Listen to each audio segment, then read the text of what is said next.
Hello, welcome to this tutorial. In this video I'll be explaining the various paper sizes. We have how we can set our paper size in Photoshop. How we can set paper size in Photoshop. So now let's go over to file, new. As you can see,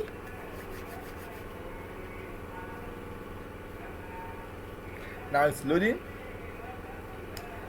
Now Photoshop has helped us with most of our work in terms of paper sizes.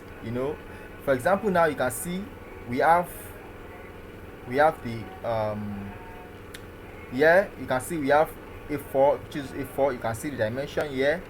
A3, you can see the dimension. A5, you can see the changes. A6, you can see. And for a letter, if you want to type a letter, you can see here. For legal, you can see here. And if you want to design something for like an envelope, on an envelope you can go for C5. You can see it as this is the dimension. For example, if I open this C5 now, we're going with the landscape. Okay, create. You can see this is what it will display. This is what it will look like. Okay, so now if you come over here, create new now. So now to A4, now come over to A4 and create. You see what it will show to display. You can see this is the size of an A4 paper. Come over to new. Okay,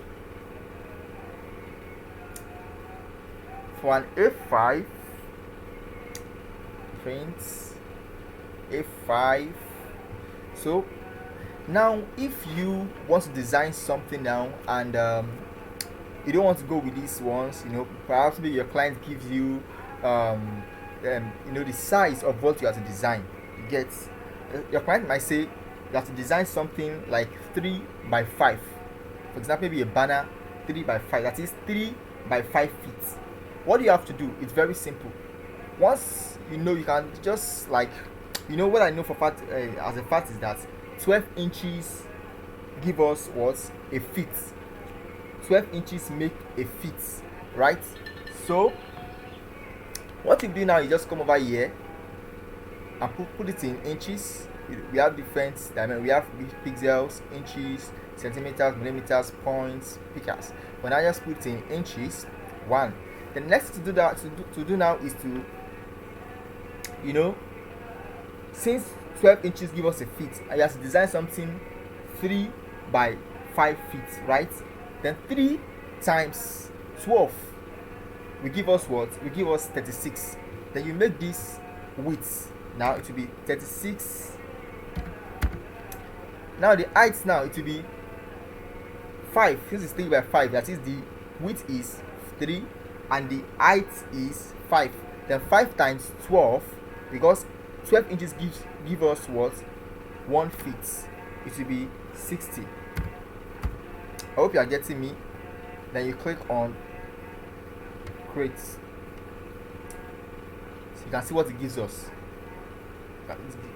Now, so that is how you go about that. And at times, even as a beginner, you can't start cramming sizes of paper, sizes of banner and the likes.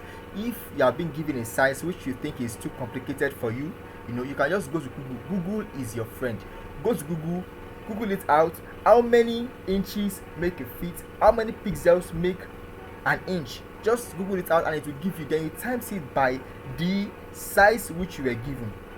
Many a times your client or your customer might not give you a size, might just tell you that design something that you think will be very, very good. That is where your work as a designer, as a creative designer, comes in. That is when you try to figure out the proper size of what you have to design.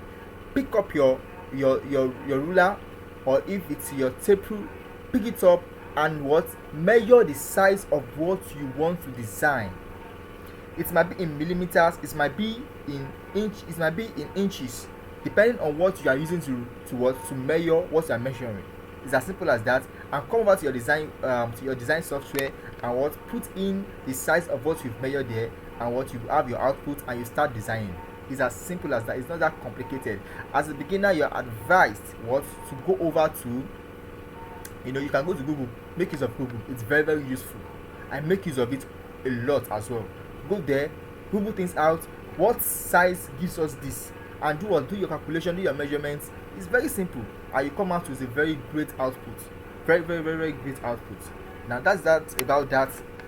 When it has to do with the what, with you know getting the exact or the actual size for your document whenever you want to design. So thank you very much for watching. See you later.